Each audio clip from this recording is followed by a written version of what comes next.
Bonjour tout le monde, heureux de vous retrouver dans cette nouvelle vidéo. J'espère que vous allez bien. Aujourd'hui, on se retrouve avec un puzzle tout à fait sympa. Du côté des blancs, vous devez gagner cette partie, mais comment faire? Il vous reste 2 tours et en face, il y a une dame. Il y a donc à peu près une égalité matérielle et pourtant le fait d'avoir l'initiative, comme très souvent aux échecs, ça va vous permettre d'avoir un avantage conséquent.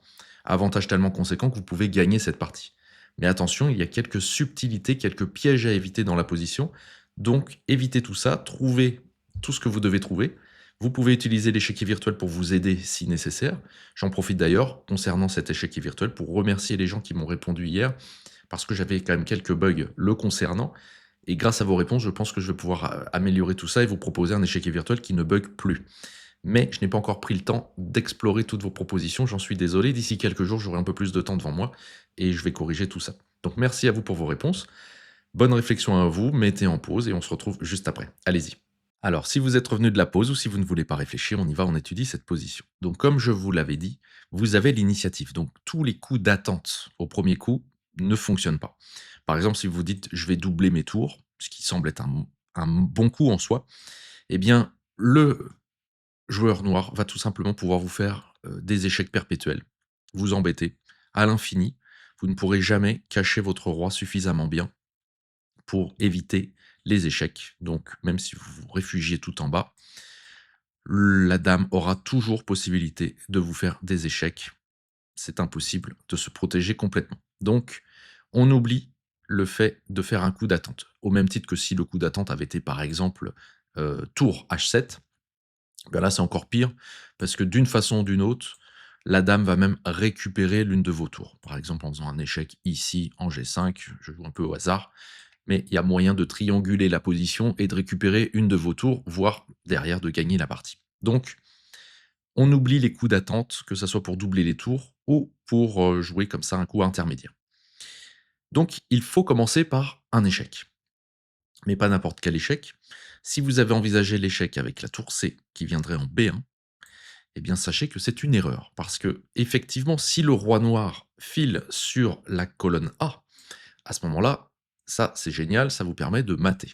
En 2 coups, tac, la dame doit protéger, mais il y a bien mat de l'escalier, très facile, très évident, et ça fonctionne. Mais le problème, c'est que si vous faites l'échec en B1 de cette façon-là, le roi noir ne va pas aller sur la colonne A, mais plutôt sur la colonne C, évidemment. Et à ce moment-là, vous vous retrouvez très embêté puisque vous n'avez plus d'échec direct.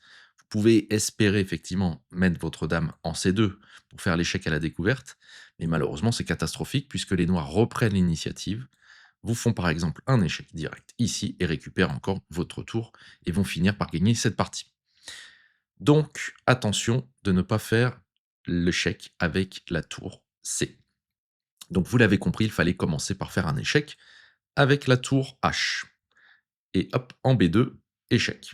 Et cette fois-ci, vous avez déjà une tour dans l'alignement prête à surgir à la découverte. Donc, de la même façon, si le roi noir vient sur la colonne A, ça ne fonctionne pas pour les noirs, puisque là, vous avez le mat de l'escalier qui vient. Donc ça, c'est pas possible. Donc pour survivre, le roi doit aller se réfugier sur la colonne C. Et cette fois-ci, ça change tout, puisque vous gardez l'initiative en réalité. Puisqu'en bougeant maintenant votre roi, vous faites un échec. Donc, vous avez 2 possibilités. Évidemment, si vous restez sur la colonne C, vous rendez l'initiative aux noirs, donc ça ne fait pas sens, vous perdez cette partie. Donc ça va de soi que vous allez aller en B5 et vous ne pouvez pas non plus aller évidemment en B7 puisque le roi noir l'interdit. Et je vous l'ai pas dit, mais la diagonale ici est interdite à cause de la dame. Donc la seule case pour vous, c'est B5. Vous faites l'échec. Évidemment, la dame ne va pas se sacrifier dessus, donc le roi noir doit faire quelque chose. Si le roi va sur la colonne D, c'est catastrophique, puisque cette fois-ci, échec direct avec votre tour. Vous pouvez récupérer la dame, vous pouvez même faire encore mieux, faire un double échec.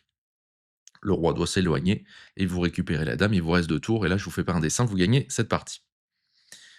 Donc c'est évident que le roi noir ne peut pas aller non plus sur la colonne D. Donc le roi doit rester sur la colonne B. En réalité, quand on réfléchit bien, le roi noir ne peut ni aller sur la colonne A à cause du mat de l'escalier, ni aller sur la colonne D à cause de la récupération de la dame. Donc, il va être bloqué tout le temps sur les 2 colonnes B et C.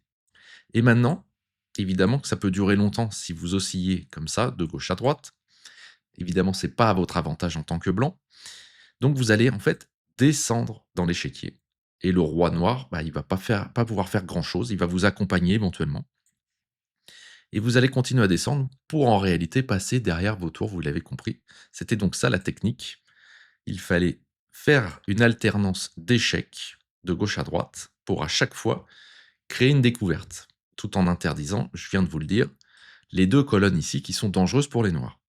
Et une fois que vous vous retrouvez là, eh bien cette fois-ci, il y a échec sur les 2 colonnes.